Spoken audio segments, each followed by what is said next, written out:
What's working on purpose anyway? Each week, we ponder the answer to this question.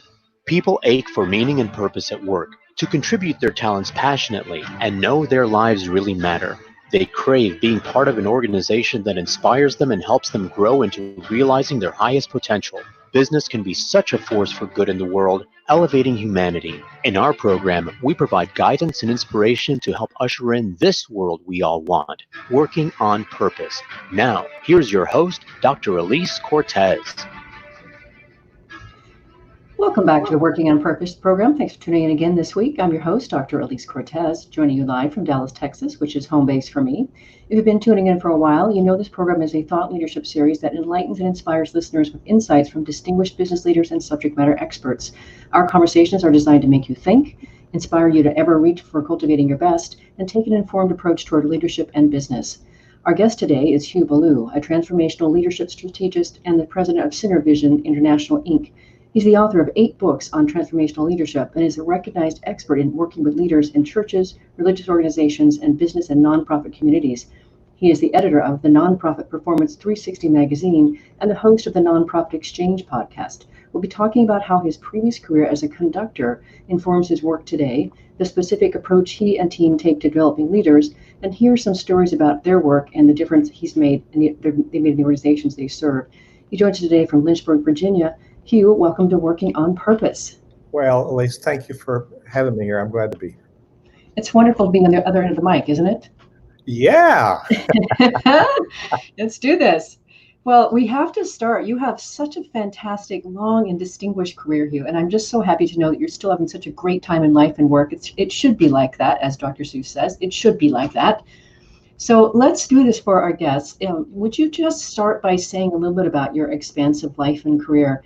And I want to start this conversation by learning how you chose your initial career in music and performed as a conductor. Why music first? Well, it's about the nurture in the home and what shapes us. And my parents had really good classical music playing all the time. So I was fascinated. I took piano lessons. And so I decided I'd go to college and study music.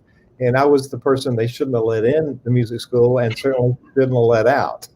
I was very intentional about it and had very little skill. But I got out and I started directing church choirs when I was 18 years old. So I went from tiny little churches to 12,000 mega church size and worked in several mega churches. So I was on national TV and had who's who of national artists come in and do concerts with us. So I was able to do big productions and run big programs. So it was a career that was meaningful to me. I could impact a whole lot of people by impacting a whole lot of people.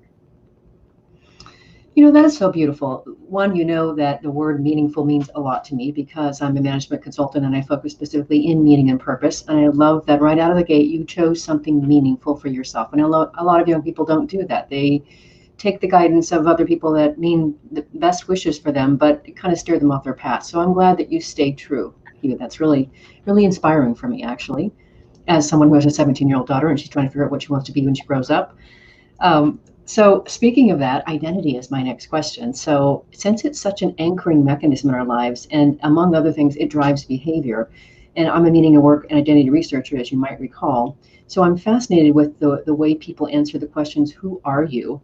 And what makes you you? So how would you answer those questions for us?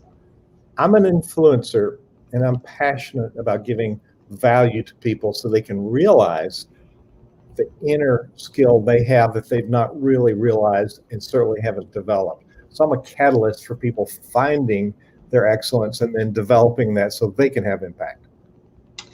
And let me acknowledge something about you that maybe the listeners don't know because they've not had the experience of seeing you in action. I have.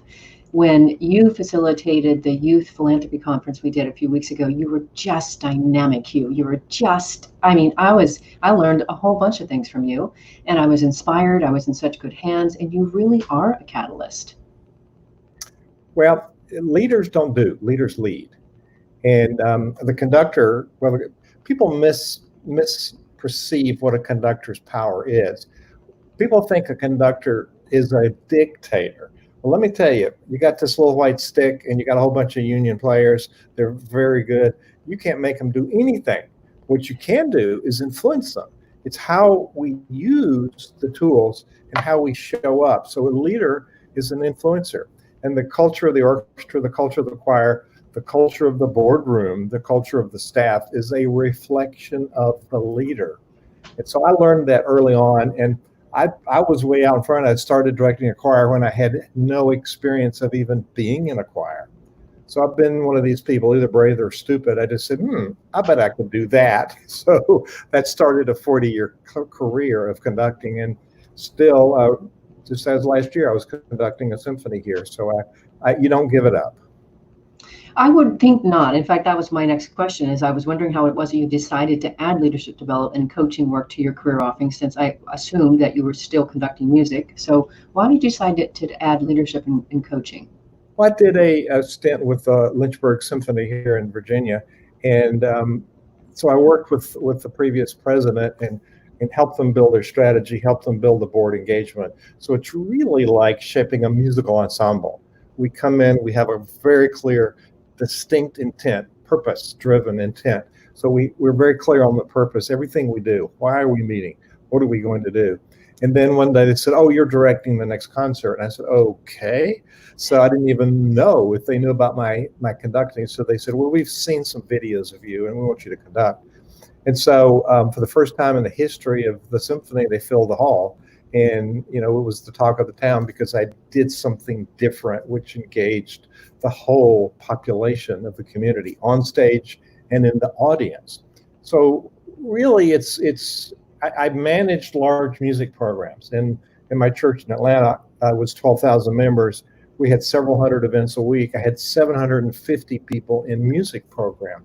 So, you had to learn how to manage systems, how to create systems, and how to get out of the way, because there were very competent people. And, any leader depends on having competent people, and we influence them to step up and step out and do their best. Mm-hmm. Beautiful. I love the work as well. Your company that you started is called Synervision. Why did you start the organization, and can you say for us a bit about what's the vision behind Synergism? So it's the synergy that we get from having a common vision. And I actually have a Synervision family of brands. Synervision International is I work with corporate leaders, mid-cap corporations. Synervision Leadership Foundation, I work with nonprofit leaders in churches, synagogues, and educators. And in Synervision Publishing, I publish a magazine. And I do have an editor, but I'm the publisher, and they actually let me write for it. And I write books and publish programs, self-study programs, and have a community. So it's like ensemble in music. So, a drama ensemble plays together. They learn to play off each other. A musical ensemble is very much the same. We rehearse, so we develop this extra skill set. We don't give up being independent. We don't give up our skill set, but we develop this other skill as the ensemble. So Synervision is the word that kind of resembles that ensemble feeling. That is delightful, absolutely delightful.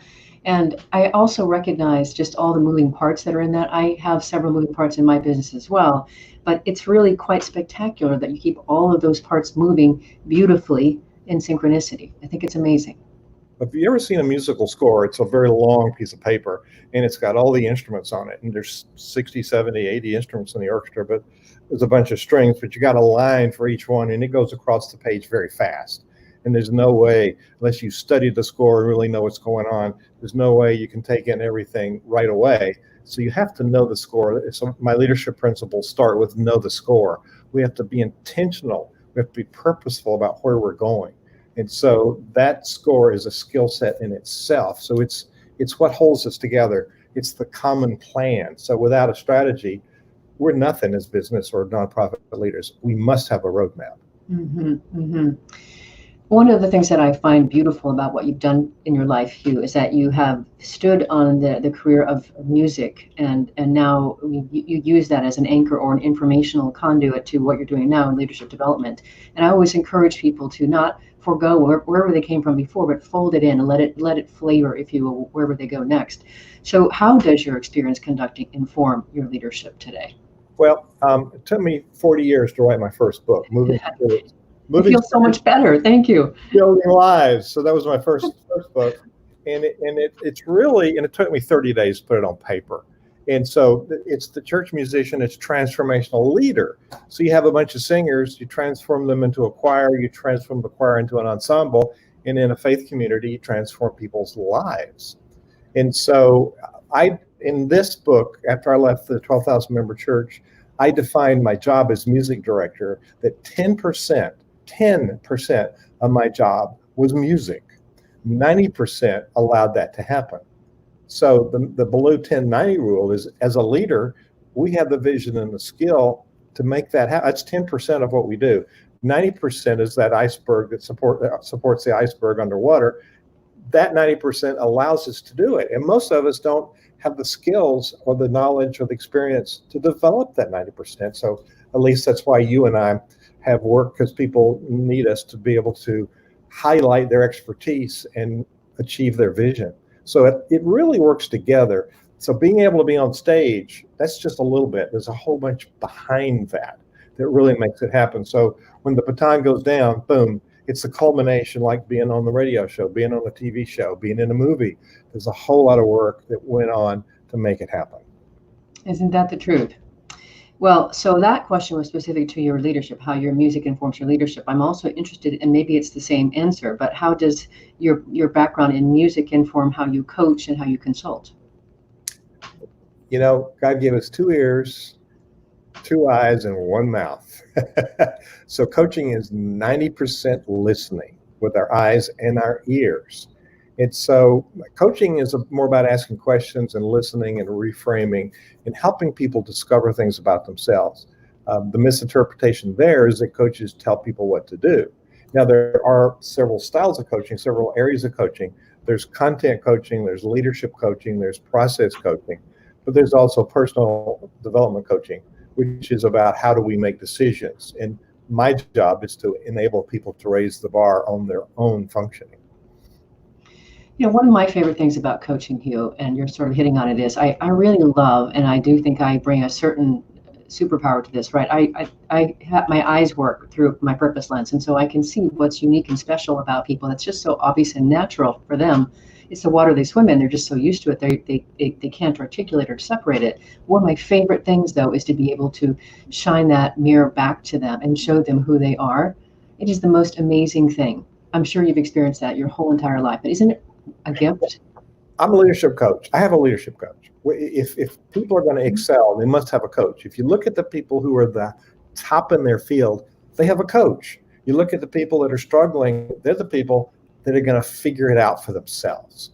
And so we have blind spots, and we need somebody external who can help give us feedback. Oh, did you realize this? Or did you realize when you said that? Or what's the impact of that decision? Or is there another way to think about this? And so having a leadership coach is important, a marketing coach, a business process coach. We cannot do for ourselves what we do for other people as coaches. And I call myself a transformational leadership strategist. It's more than coaching, more than consulting. It's developing the strategy and integrating it into performance. That's what a conductor does. You got this piece of paper that makes no sounds, and then we enable music to come about from that piece of paper with a very competent team. And really, you want to have people around you that are more competent than you. If you're the best person on your team, you better run. I agree. And back to your point about coaches, I have 2 coaches, and I am convinced that I certainly wouldn't be living my purpose fully if I didn't have one of the coaches that I'm working with. And the other one I work more on emotional, spiritual matters with. But yeah, I couldn't agree more with you. If you're up to something in life, you need a coach. You need somebody to help stand outside of yourself and help kind of pull you a little bit and challenge you. Absolutely. And that's where we grow is in the discomfort of stretching our abilities and self-awareness. And so the number one trait of a leader is an influencer. But to be an influencer, we must be vulnerable and be open to that. I completely agree, and that is a perfect way to send us on our first break there, Hugh. So people can be a little bit reactional and reflectional about that. So Let's do that. I'm Alise Cortez, your host. We are on there with Hugh Ballou. He is a transformational leadership strategist and the president of Synervision International, Inc. He joins us today from Lynchburg, Virginia. We've been talking a bit about him, where he came from, how he grew into the person he is today. After the break, we're going to hear about his unique approach to leadership development. Stay with us. We'll be right back.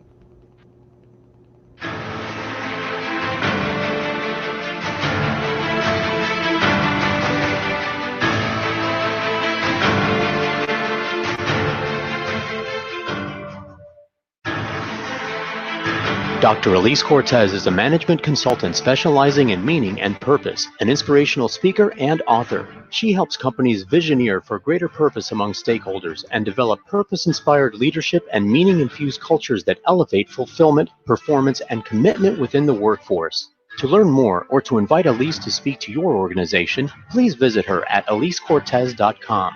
Let's talk about how to get your employees working on purpose.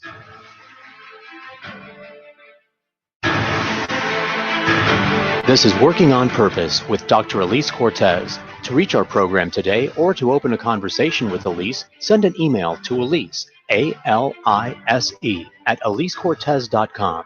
Now, back to Working on Purpose.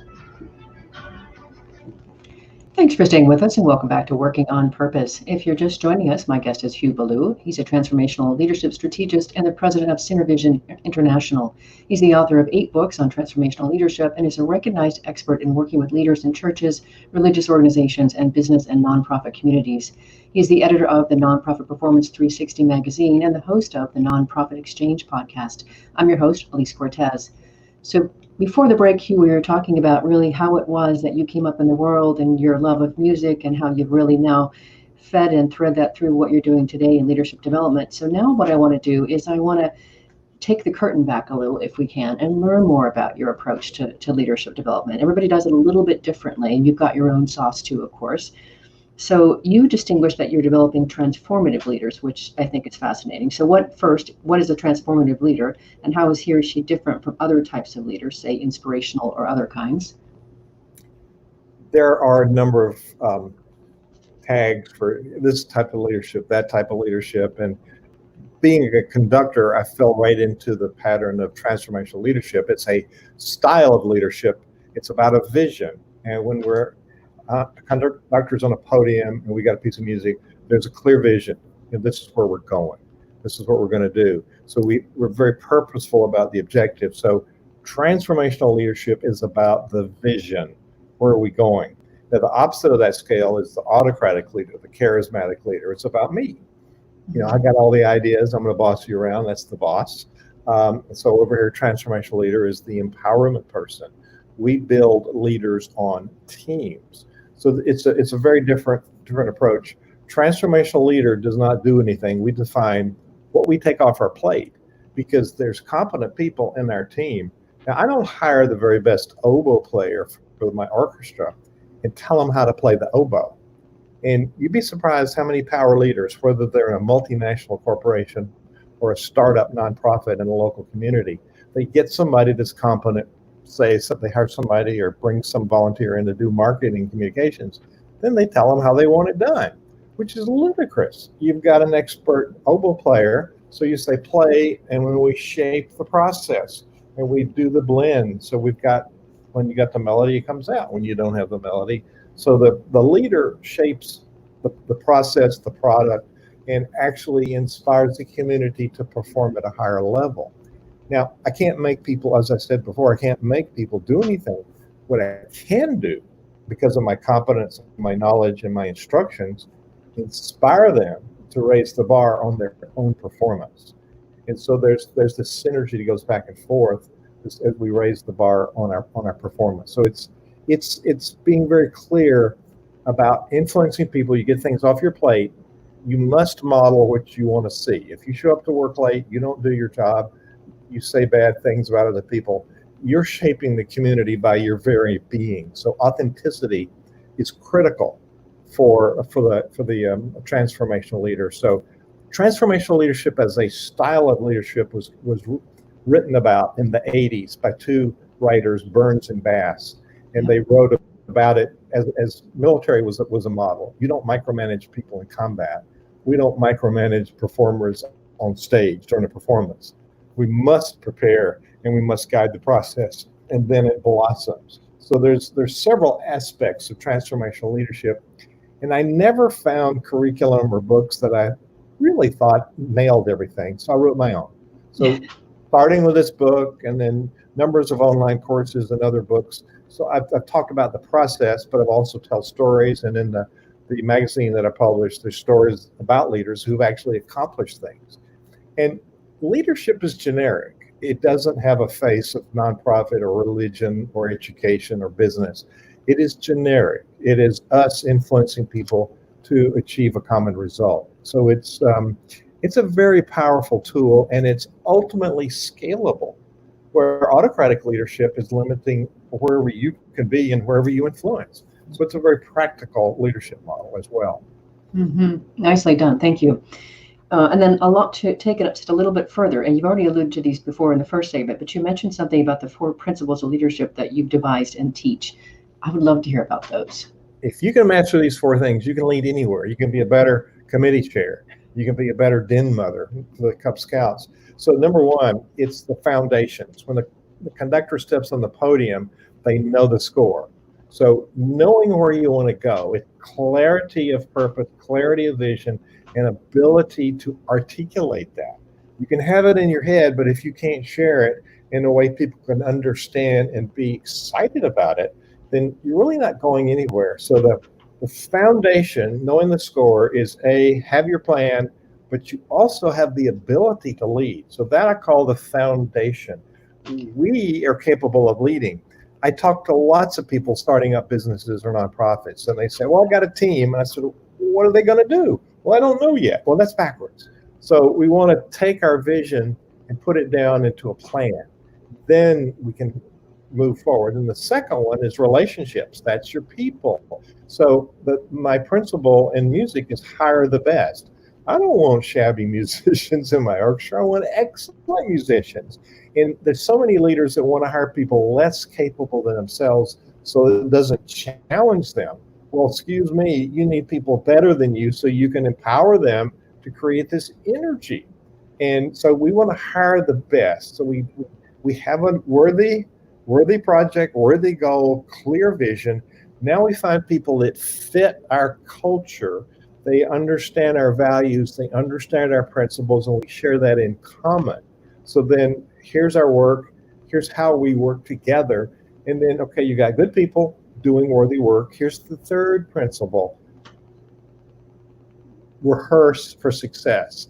The best musical ensembles, the best drama groups rehearse for every performance. You got to stay on the cutting edge. You got to refine. You got to be at your best. We want to have it all and just do it. Well, this is about systems. So, Alise, I bet you've attended a boring, unproductive meeting in your life, probably more than once. Just occasionally, yeah. And I hope you probably led one like I have. So, no more boring meetings. So that's the number 1 team killer. We have a bad meeting, yet we expect to have good results. Well, I got to tell you, if I have a bad rehearsal, I'm probably going to have a bad concert. So we're teaching people how to perform in our everyday activity. So there's lots of systems. The annual review, highly dysfunctional. The hiring process, we don't do it right. Meetings, we waste people's time and we put this damper on their spirit. So that's the number 1 team killer. And the 4th principle is what makes all those others work. There's rests in music. So the musical principle is value the rests. So it's about balance. So we've got multiple priorities. We've got all of our personal traits, personal, spiritual, physical. We need to balance all of that. And we need to balance work and personal life. And you've had clients that brag about, well, I work 15-hour days, 7 days a week. I haven't had a vacation for years. They're bragging about it. Well, you can't be your best if you're burning out your body and spirit. So having time to rest, having time to reflect, having time to think, having time to plan, having time to evaluate. We need to balance our schedule with various aspects. And actually, you can get more done if you work less. So all of those are the principles. If you can embrace those, and my books are written around those, and my self-study courses are written around those 4 principles, because they're pretty universal.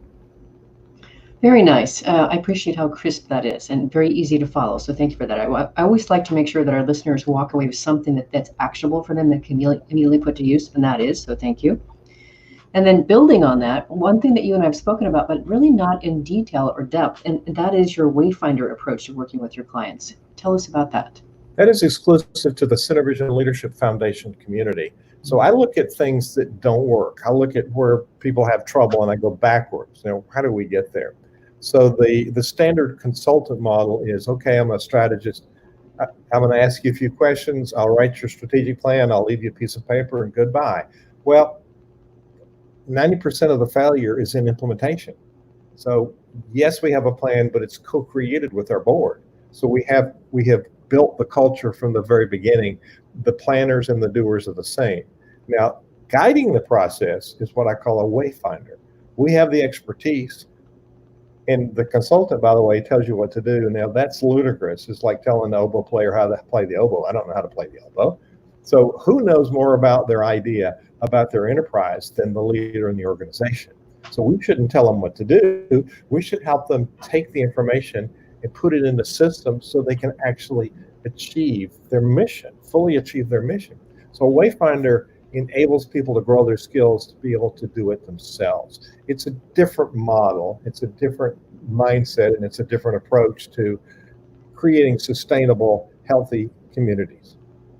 You know what I like about that is it aligns with what my approach to, which is really all about helping people discover and step into and realize their own greatness. Because that's their ability to be able to realize their own potential, make the difference that's worthy of their one precious life. So it very much aligns with that principle of mine. That's not surprising, but fascinating. And you spoke about my podcast, The Nonprofit Exchange, which you've been a guest on, but I do have a podcast called 31 Days to Becoming a Better Leader. And people can find it at betterleader.me. And it's free, and it's just, there are aspects in that 31 days you'll find out, I didn't know that was a part of leadership. So it's kind of an education on what leadership really is, and it's a very misunderstood word. I agree. So many definitions to it, it seems. One of the things that I appreciate too about you is that you seem to focus on nonprofits and churches. Is that true? And if so, why?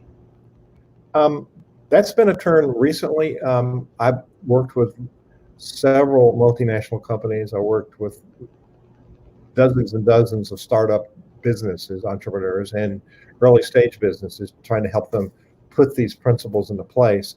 I started Center Vision because when I served the churches, we had a counseling center and people could get the help they needed, whether or not they had the money. So there needed to be a resource that was either free or low cost for these organizations, the smaller ones that don't have the budget for leadership and organizational development, which is crucial for our success. Half of the nonprofits that are formed every year will close. The burnout rate for leaders is 45%, according to the study by the Meyer Foundation. And in clergy, only 1 out of 10 clergy actually make it to retirement. It's a high stress job.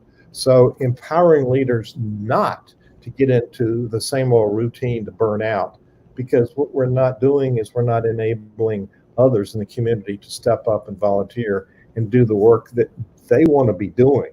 So we're actually standing in the way of people that can do things and want to do things because we think they're too busy. Well, they can decide that. So it's a sector that we really need. The government shouldn't be doing a lot of things it's trying to do. The nonprofits and the faith community need to step up. So it's giving an opportunity, and we're losing, and I'm a Methodist, we're losing 1,000 or 1,200 members a week in the Methodist Church, and that's not unusual for the mainline churches. And to me, that's a leadership issue. We're not really engaging people in meaningful work that we're called to be and called to do. Mm-hmm. You see why I ask you to the show. Every other word that you use almost is meaning or purpose. So I'm with you on every term here, Hugh. It works. So you told me why you're serving nonprofits and churches, because there's a need and they can't necessarily afford the same sort of fee structure that, say, corporate America can. And I'm curious, though, I also do work with nonprofit and corporate America. Is there a different leadership necessary in nonprofits or churches than corporate America? It's a lot harder in nonprofits and churches. You don't have the leverage for a paycheck. In my church in Atlanta, we had CEOs of major corporations, and they were in committees and the choirs and the ensembles, and they very much respected what I could do because I could engage a whole lot of people without the leverage of a paycheck, and with a high level of accountability and a high standard of performance. People don't show up to do a bad job. And we apologize in communities like nonprofits and churches, and we downshift to make it easy for everybody, and then we water it down, and then nobody's satisfied. So we set the bar too low. And there's a different way we influence people, yes. So with people who want to volunteer, the big V word, we want to find out what they want. And it's really not much different. People show up in a corporation for a paycheck.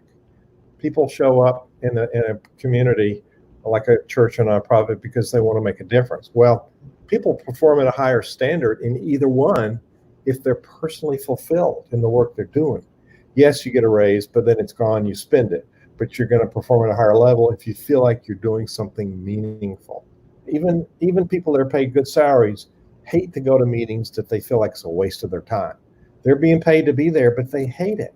They want to do meaningful work, and they want to perform at a high standard. So that part is very similar. So I think probably corporate leaders could learn from nonprofit leaders. Mm-hmm. And unfortunately, the leadership blind spots and deficits are pretty much the same across any of those sectors. Mm-hmm.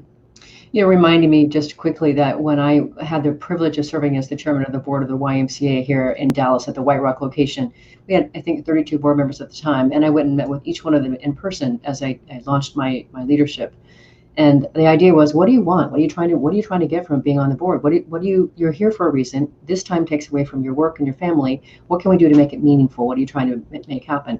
It was amazing. Everybody had a different response. Everybody wanted something different. And so the ability to be able to serve up new meaningful roles for them or new relationships that they were interested in cultivating, it was such a great, fun job to do. I enjoyed it immensely. It is a fun job. And if you're not the only one talking. Absolutely. No. I'm an excellent interviewer. I don't care what they say. All right, let's grab our second break if we can, Hugh. Thanks for staying with us. We're going on our second break here. We will be back here with Hugh Ballou. He is a transformational leadership strategist and the president of Vision International. He is the author of 8 books on transformational leadership and is a recognized expert in working with leaders in churches, religious organizations, and business and nonprofit communities. He is the editor of the Nonprofit Performance 360 magazine and host of the Nonprofit Exchange podcast. I'm your host, Alise Cortez. Stay with us. We'll be right back.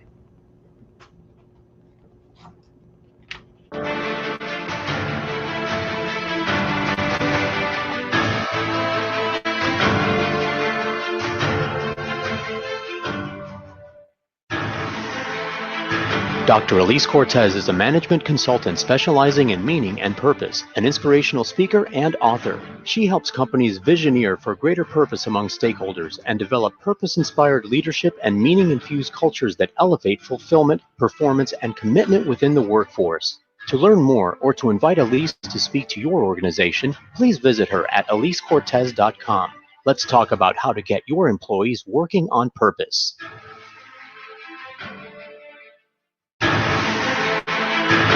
This is Working on Purpose with Dr. Alise Cortez. To reach our program today or to open a conversation with Alise, send an email to Alise, A-L-I-S-E, at alisecortez.com. Now, back to Working on Purpose. Thanks for staying with us and welcome back to Working on Purpose. If you're just tuning in, my guest is Hugh Ballou. He's a transformational leadership strategist and the president of Synergism International. We were talking before the break about his particular approach to leadership development. And now what we want to do is get into the skinny of it here. And I've asked him to think about some case studies and examples of the work that he and his team do. So for this segment, again, now we're getting into the application here. So I want to focus on some of the examples that you've done to help transform the leadership of your clients so listeners can be inspired and learn vicariously somewhat through what you're saying. So can you tell us about maybe first a nonprofit you work with where you've helped them achieve really strong results, maybe the story before and after, something like that? Well, let's see what comes to mind. I work all over the country. I work in person, I work remotely. I think some of the most important ones have happened in my backyard. So that blows the consultant model all to pieces, because the consultant has to be 50 miles away from home, as you know, and have a briefcase. And so one of the most intriguing projects that I led was I used to live in Blacksburg, the town of Blacksburg, named after a guy named Black, and he had two sons who each got 8 blocks. And so there's this 16 blocks downtown, this 16 squares of history. And then just outside of it was Alexander Black's house. And it was going to pot. So the town bought it, and they wanted people to donate to fix it up. Well, give me a break. Who's going to donate to the government? And then they formed a nonprofit. And people said, that's a trick. It's still the government. So they engaged me to create a strategic plan for it. Well, strategic plan is a piece of paper. So we got the key players, the Virginia Tech people, the business people, the city council members, a couple of them, arts community. And so we came together, and over four sessions over 2 months, people took off of work 4 hours at a time. And we did some heavy lifting. And I use visually displayed thinking on storyboards. So we created the strategy over time. But what happened in the process was it was a new architecture of engagement. The arts community was not at all aligned. They weren't doing things together. There's an arts collaborative that's still going on 5 years later. The bankers wouldn't fund this project because they didn't think it was viable. Well, when we finished the 4th meeting, the 3 bankers around the table said, we're going to write the loan for $1.8 million. And so what happened was a transformation of, an idea. This is a place to record history in this historic area of Blacksburg. I mean, if you paint your house, you have to get approval. It's one of those protected areas. But it went to being a place where history is made and the community gathers. And it was a very elegant transformation and renovation of that. Wouldn't really transform, it was a renovation of that house. And so the bottom line here was it was the community coming together to create their own plan. And I didn't do it. I was a catalyst for bringing their thinking out and then putting it in a structure. What I find, especially in troubled times like we have today, is we've lost the ability to have civil discourse, meaningful conversations about things that matter, and disagree and think that the disagreement is really creative thinking. It's not a weapon. And so what happened is all the people with diverse opinions really were being able to be aligned with a common vision. So that's the synergy of the common vision that I talked about. So that was, I put so much effort in that job. I think I made $1 an hour, but it wasn't about the money. It was about me being able to do a good job in the place where I lived at the time. That was high risk. So what I just really heard here, what the difference it makes when you know that so we all know when what we do is meaningful, it registers on an emotional level, and I heard that for you, and I guess we could all just hang on to the $1.8 million loan that would indicate the success, but it sounds to me like you pulled the whole town forward. Well, the movers and shakers in the town, which indirectly, a town of 30,000 with a university of 30,000, 35,000. So, the core players know it happened. Not everybody knows how it happened, but that's okay.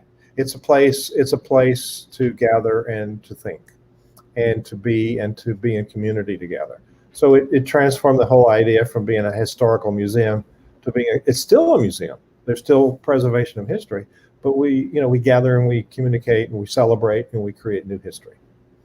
And seeing what I know, listening to that and having been a part of these as well, what we know is that every single person that was part of that effort was also emboldened and fueled by that transformation themselves. And they felt it or carried along with it as well, which is just beautiful. Yeah, and it was just a start. And you people then take it on, and it migrates over time into a mature document. So what I'll point out here is the strategies that I create.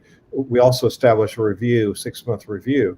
So a long-term plan is still a long-term plan. You revise it and you update it and you recommit to the new plan.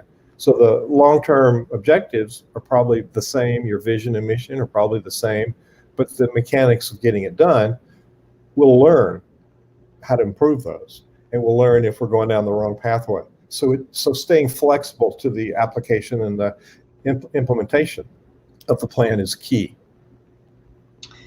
Okay, so that was a story or a case study about a nonprofit. How about one about a church that you've worked with? Well, there's a Methodist church in North Canton, Ohio. They called me one day, said, we got to hire 4 staff members. Can you help us hire? And so I said, what is your strategy? Well, we don't really have one written. I said, well, what are they going to do? How are we going to work together? And so instead of me working for a couple of months, we developed a year-long process. And this is where Cinevision kicks in. They had X number of dollars, but they needed much more work. So basically the in-kind grant enabled them to have the whole year's worth process, multiple trips, multiple engagements, and then in between conversations. So we gathered in their big gym, and 100 people in the congregation showed up for a Saturday planning session. So we did some future visioning. What would you like to see? So it starts with possibility thinking. Now, churches want to opt out and say our mission is the Great Commission to make disciples. Well, no, that's the Great Commission. It's not a choice. Your mission is what you do when you make disciples. And so in each organization is different, like each person is different. So what are we going to do as an organization that's different from the other one down the street? And by the way, is there some way we can work together? It's something we rarely think about. And so we devised the process. And then I said, why don't we upgrade everybody's leadership skills? Because you got a lot of teams, committees, you got a lot of people doing things. So I did another Saturday, a month later, an all hands on deck leadership process training. So I did a full day training. It was a snowed in day. 77 people showed up, and they loved it so much they didn't want to go home. So we talked about meeting strategies as part of that. And so the next Sunday next day is Sunday, we announced what we've done. And then after church, they had a meal and they had committee meetings. So I walked around, everybody was using what I taught them. And so no more boring meetings. It's purpose-driven meetings. It's focused on the outcomes. It's changing the agenda to deliverables. We're going to accomplish the following things. So there was this energy, and then they started sharing with one another, and they discovered that, oh, if you do this, I don't have to do it, but if I finish this other group needs it. So we erased the silos in the sharing of the goals, which we don't ordinarily do. We meet in secret, we work in secret, and then we report the results. When really this new architecture of engagement is how do we work together, because we could maybe do less work and get more done and have a better time at it. So that was very successful. And then we did a job search. We had 4 search committees, and long story short, we put all 4 people in the jobs on June 1st. We started December, June 1st.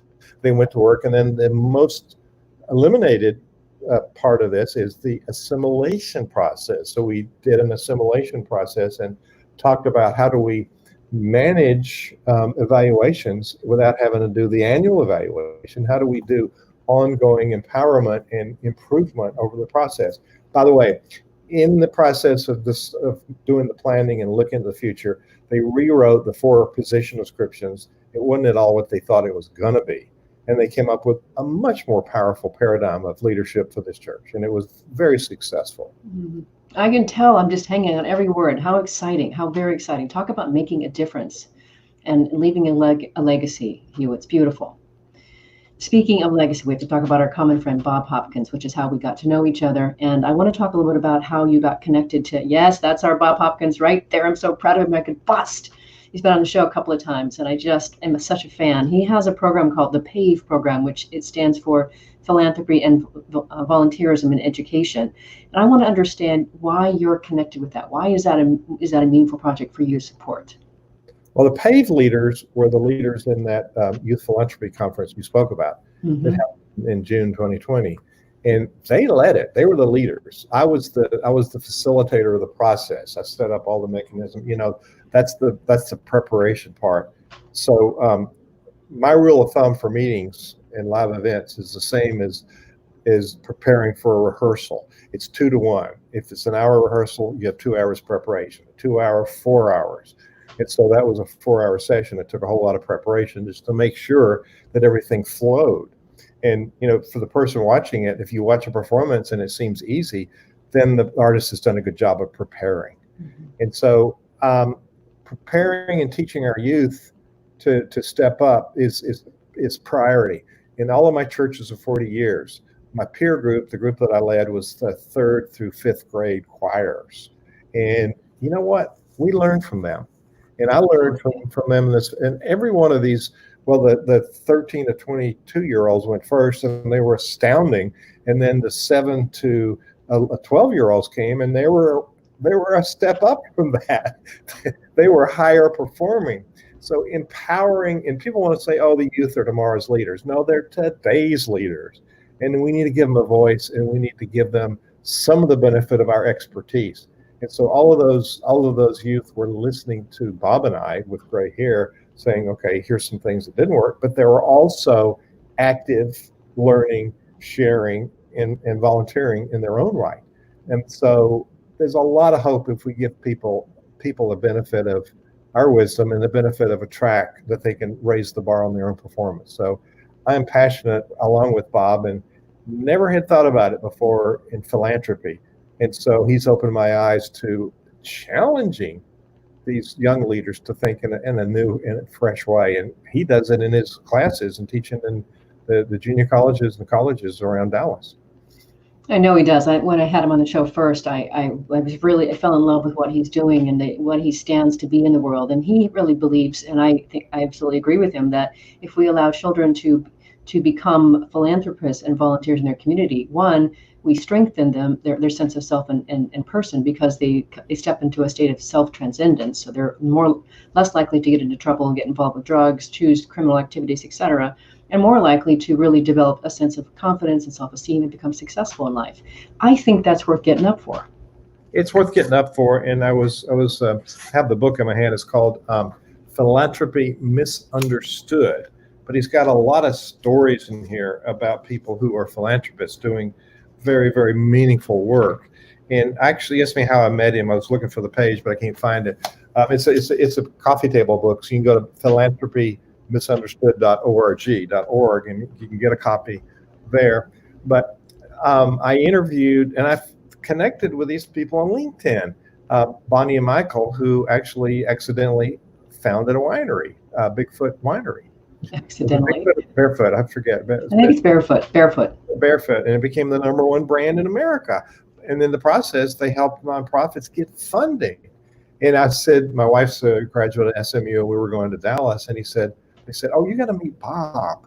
And so I met Bob, and we became fast friends, and he introduces me to really great people like Alise Cortez.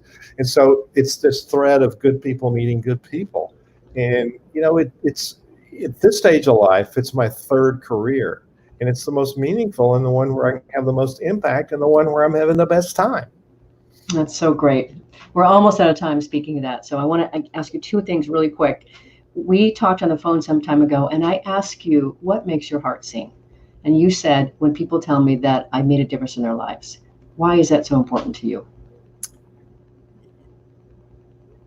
We want to say to ourselves, I work so hard and nobody cares. But people have come to me years later and said, you told me this, and it changed my life.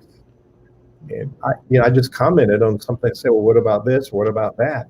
And one person said, I renamed my company because you said, what about this? And in above Dallas here in Denton, I've spoke at CEO Space, and we have meal tables. And over the course of the last 13 years, I've facilitated conversations around 3 meals a day, 850 of those. And so I've gotten really good at listening to people and saying, well, what if? And they go, wow. And that touches my heart. I work for hire. People pay me for coaching and whatnot because I've got this bad habit of eating and living in a house. But the biggest payment is to see them be successful. Mm-hmm. Beautiful way to finish, Hugh. Thank you so much for joining us and giving us your heart, your soul, your expertise with our listeners and me. Thank you. Listeners, if you want to learn more about Hugh, his work, or his publication, start by visiting his website, which is synervisionleadership.org. Let me spell that for you. It's SYNERVISION leadership.org. Last week, if you missed the live show, you can always catch up the recorded podcast. We were on the air with Jayesh Parekh, talking about what he and those he interviewed for his book are doing with their wealth to make a difference in the world. Very promising and very inspiring. Next week, we'll be on the air with Danny Guknek talking about his book, Meaning at Work and Its Hidden Language. I stalked him on LinkedIn to bring him to you, so you be there. I'll see you there. Remember that work is at least a third of our life, so let's work on purpose.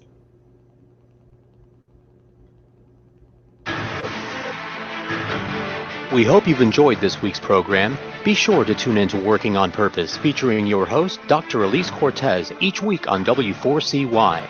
Together, we'll create a world where business operates conscientiously, leadership inspires impassioned performance, and employees are fulfilled in work that provides the meaning and purpose they crave. See you there. Let's work on purpose.